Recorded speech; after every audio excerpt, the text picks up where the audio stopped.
last lesson, we learned about two regions of the United States that, in the years leading up to the Civil War, felt differently about the issue of slavery. In the North, they relied on factories and manufacturing for its economy. Also in the North, a group of abolitionists who wanted to end slavery started to grow. In the South, there were large farms called plantations. The economy of the South relied on growing crops such as cotton, sugar, and tobacco. Plantation owners in the South enslaved African people to work on their plantations without paying them for their work. Today's read aloud is about a man named Abraham Lincoln. Abraham Lincoln was a lawyer in Illinois, and his nickname was Honest Abe. Today's read aloud takes place many years after Abraham Lincoln was a young boy, but a few years before he was trying to get elected as President of the United States. This read aloud describes the period of time that Abraham Lincoln was trying to get elected to be one of two senators from the state of Illinois. Every state in the United States elects two senators to send to Washington, D.C. The senators of each state represent the people of their state in the Senate. The Senate is part of Congress, the part of the United States government that makes the laws for the entire country. In this read aloud, Abraham Lincoln and Stephen Douglas are competing with one another to become one of the senators from Illinois.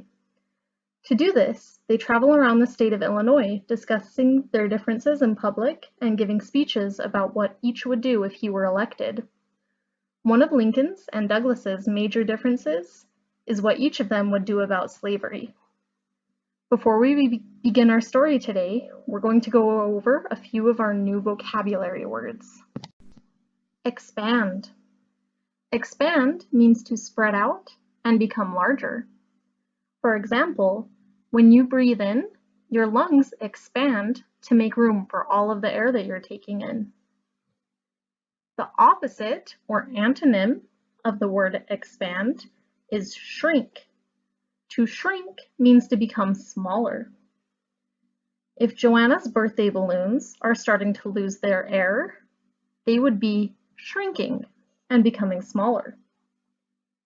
If Billy asks his parents if they will increase his allowance, that means that his allowance would expand or become larger. The pile of snow in the parking lot began to melt from the warm spring sun. In this case, the snow is shrinking. But if it snows again, the amount of snow on the ground would expand or become larger. Issue. An issue is a problem or topic that people are talking about and may disagree about. Before we left, when we were practicing our persuasive letters, we wrote letters about different issues in our school. In Miss Hill's class, we wrote persuasive letters to Mrs. Davis about the issue of school uniforms. Some students in our class thought that we should keep our school uniforms, and others thought that they should no longer be required. We discussed all of the different arguments for both sides of this issue. Listen closely to these other examples of issues. Thomas and his friends discussed their town's decision to close one of the town parks. 5 of his friends thought it was a good idea, and 5 thought that it was a bad idea. Because his friends disagree about what should be done, this is an issue. Mrs. Sanchez's second grade class debated the school's decision to add new foods to their lunchroom menu. If they are debating or arguing about it, it is an issue because they disagree. Listen carefully to this next one and see if you can guess if it is an issue or if it's not an issue.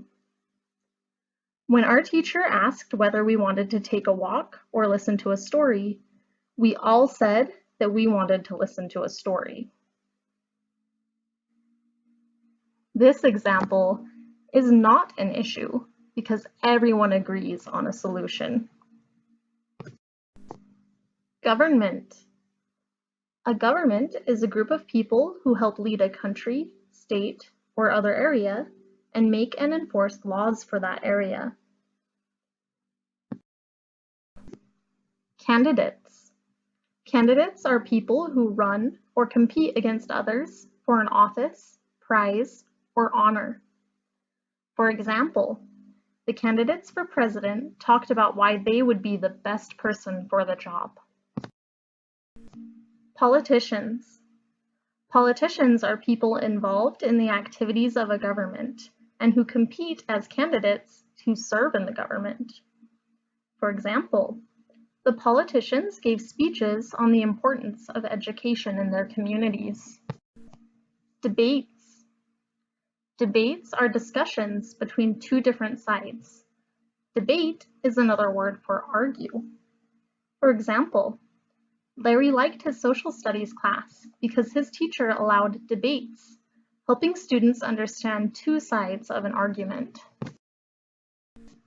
All right, as we read our story, listen carefully to learn about Abraham Lincoln's view of slavery while he was running for the U.S. Senate. It was a cool October morning in the year 1858. In a town called Alton, in Illinois, workers were putting the finishing touches on a wooden platform in front of a crowd at City Hall. A sharp, cold breeze rustled through the trees, sending showers of crisp red and yellow leaves fluttering through the air.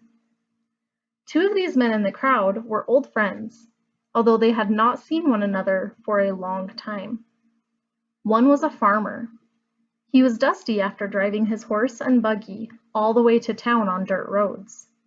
The other man lived in town. He was dressed in a clean, gray suit. Good to see you, Frank. How is your farm doing? And how is the corn crop this year? Oh, it could have been better. The rains came a little late, but it was good enough, I suppose, Frank said, brushing dust from his jacket. He looked around at the faces in the crowd.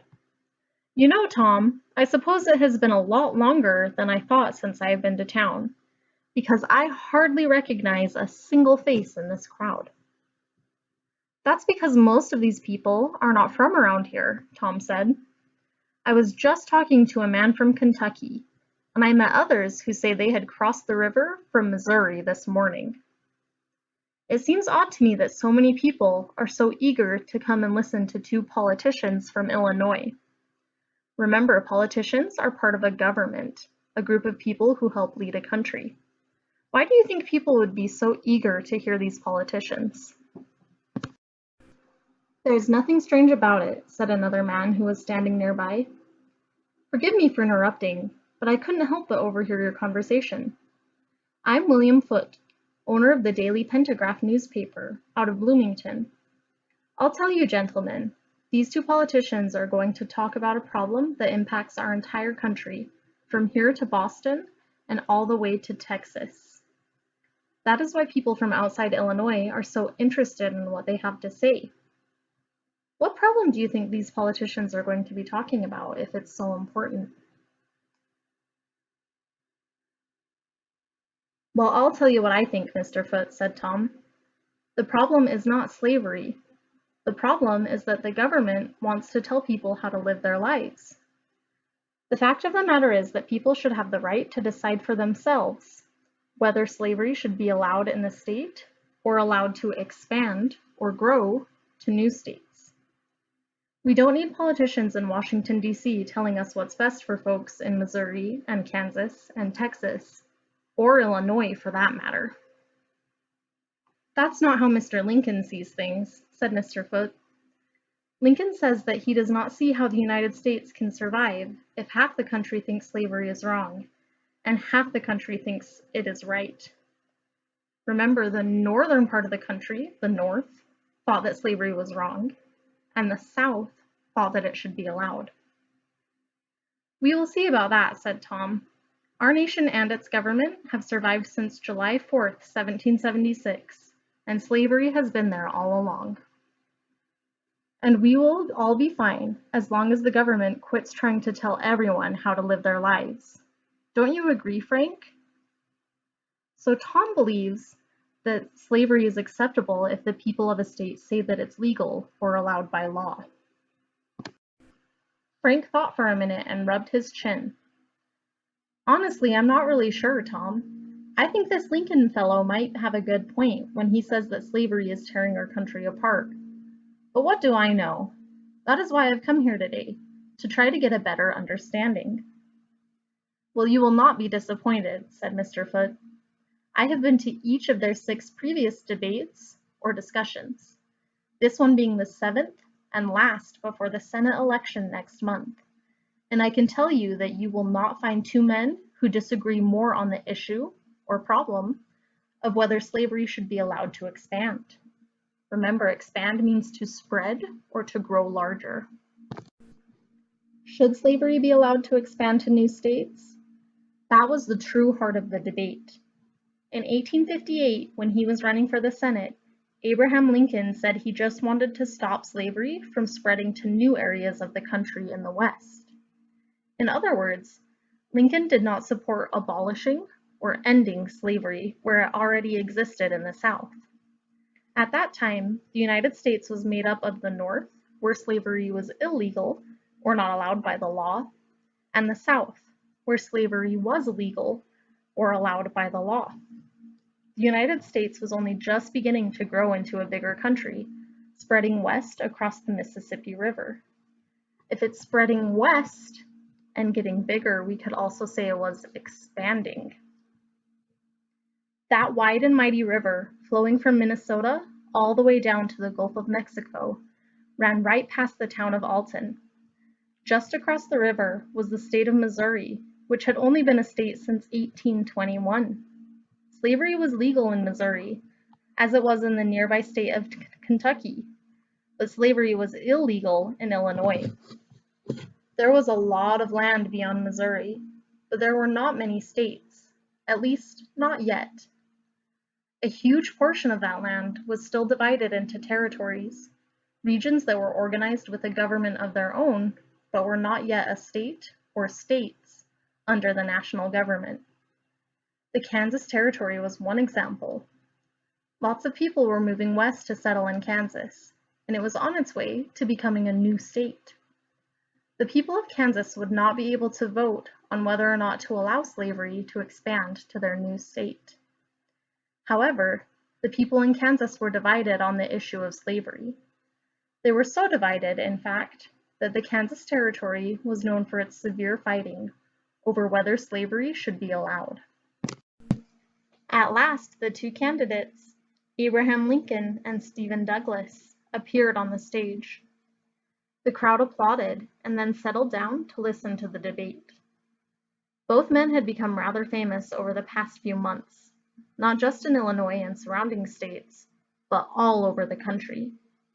The Lincoln-Douglas debates had been covered in newspapers as far away as Boston, New York, and Atlanta, for these 2 men represented 2 very different sides of the slavery issue. Stephen Douglas, pictured on the right, was a short, plump man and a great speaker. He believed, as did Tom, that the problem of slavery should be solved by each state and not by the U.S. government. In other words, each state should decide whether to make slavery legal or illegal, and that the U.S. government should have no say over this issue. Lincoln, pictured on the left, on the other hand, thought that the U.S. government had a right to prevent the spread of slavery to new parts of the country. The people of the South, especially those who supported slavery, did not like Lincoln for his belief in the power of the U.S. government over the power of the states. They worried that one day the U.S. government might try to tell the South what to do, especially that the government might tell them to abolish slavery. Lincoln had a reputation of being a powerful and very intelligent man. He was born on a Kentucky farm, but moved to Indiana and then to Illinois, where he was raised in a one-room cabin. Young Lincoln spent his days working on the farm. He only went to school for a year or 2 as a child. Nevertheless, he became what we call self-educated. He read everything he could get his hands on, and by the time he was an adult, he had more knowledge than most people who had attended school for many years. Lincoln eventually taught himself about law, and he became a well-known lawyer in Illinois. Despite his reputation for strength and intelligence, and his uncommonly tall, thin body, people were always surprised when Lincoln opened his mouth. Lincoln had a high-pitched, squeaky voice. Not the sort of voice people expected to hear, but it was always worthwhile to hear what he did have to say. "What is it that we hold most dear amongst us?" Lincoln asked the crowd that day in Alton. "It is our own freedom and wealth. And what has ever threatened our freedom and wealth except this institution of slavery? If this be true, how will we improve things by expanding slavery, by spreading it out and making it bigger? How," Lincoln asked, "could America continue to be one united nation if it allowed slavery to spread to new states?" Mr. Foote, the newspaper man, looked around at the faces in the crowd, and he could tell that Lincoln was winning the debate. More people liked what he had to say. Even those who were not against slavery, or did not think that it was wrong, would have a hard time trying to prove that it was not tearing the country apart. In an earlier speech, Lincoln said, "A house divided against itself cannot stand." In other words, could a country continue when its citizens held such different opinions about what was right and what was wrong? As it turned out, Stephen Douglas was a truly powerful politician. He ended up winning the Senate seat, but Abraham Lincoln had definitely brought attention to himself. These two men met again 2 years later, as both campaigned to become President of the United States. That race had a very different ending. Hello again, everyone. As always, I've got some questions about what we learned about today. My first question, I want you to think about all of the things we learned about Abraham Lincoln and think back to our story. How did he feel about slavery in the United States? What was his opinion on slavery?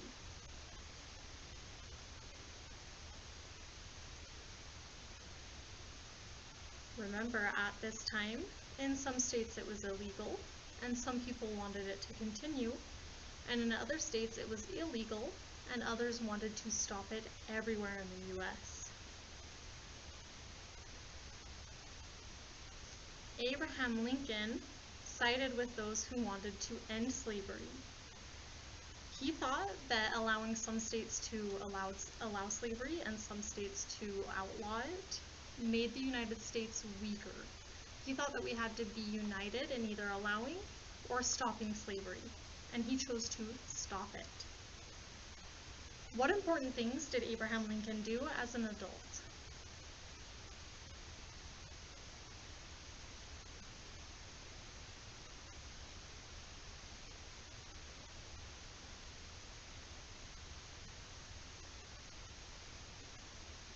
Abraham Lincoln did a lot of important things. He worked as a lawyer.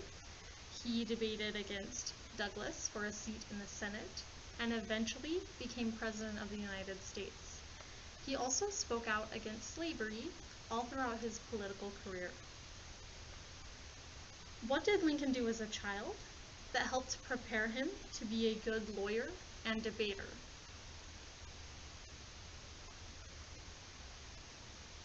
He read a lot of books. He read and read and read, which gave him the knowledge and skills that he needed to be a good lawyer and debater. Reading is very, very important. That's why we want you to read so much. Why did people come from several states and territories in order to hear the Lincoln-Douglas debate? People came from all over to listen to them. Why did they do that?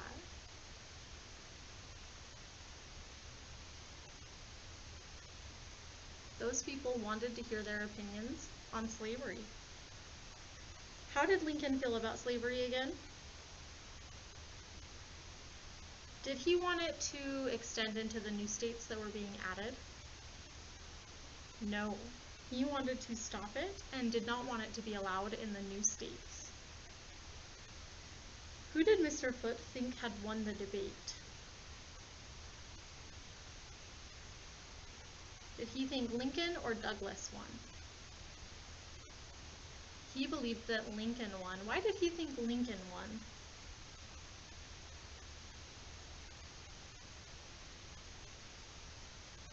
As he looked around the crowd, it seemed that more people agreed with Lincoln's opinion on slavery by the end of the debate.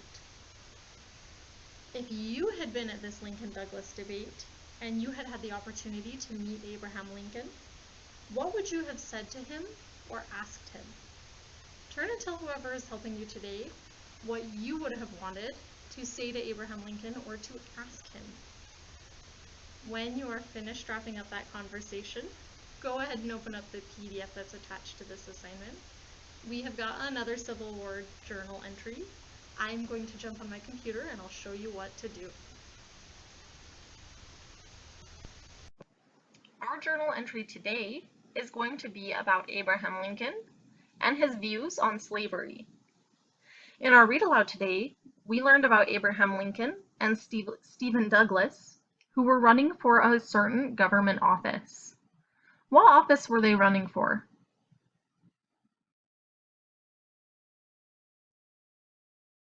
They were running for the U.S. Senate. Abraham eventually became a president, but at this point in our read aloud, he was just running to be a senator for the state of Illinois. The person that Abraham Lincoln was running against in the race for the Senate was Stephen Douglas. Do you remember what Stephen Douglas said about slavery in his debates with Abraham Lincoln? Stephen Douglas thought that each state should decide for itself whether to make slavery legal or illegal. Did Abraham Lincoln agree with him? No. Abraham Lincoln felt that slavery either had to be illegal everywhere or legal everywhere. He thought it should be a nationwide law or decision. In his speech, he said, "A house divided against itself cannot stand." What did he mean when he said that?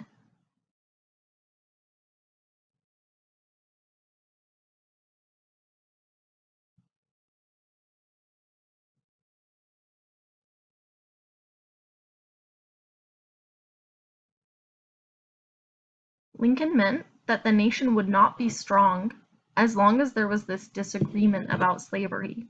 He thought we all had to do it one way or the other. He thought that we would be weakened if each state made their own decision.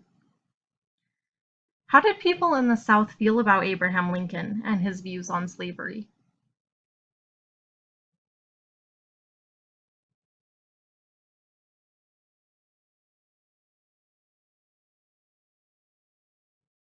A lot of people in the South were worried that Lincoln might not only try to stop the spread of slavery, but that he also might try to end slavery in the South.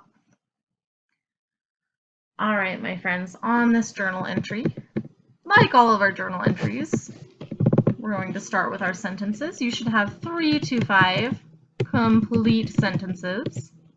That means that you have a subject and a predicate, that you start with a capital, and you end with a final mark, a period, a question mark, or an exclamation mark.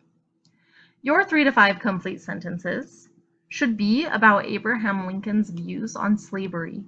What did he say in his debates? What did he think about slavery? When you are finished, go ahead and draw a picture that will help you remember what we talked about. You might want to draw a portrait of Abraham Lincoln, or you might want to draw a picture of the debate that Abraham Lincoln had with Stephen Douglas in our read aloud today. When you are done with your sentences and your picture, go ahead and turn this one in, and you are all finished with knowledge today.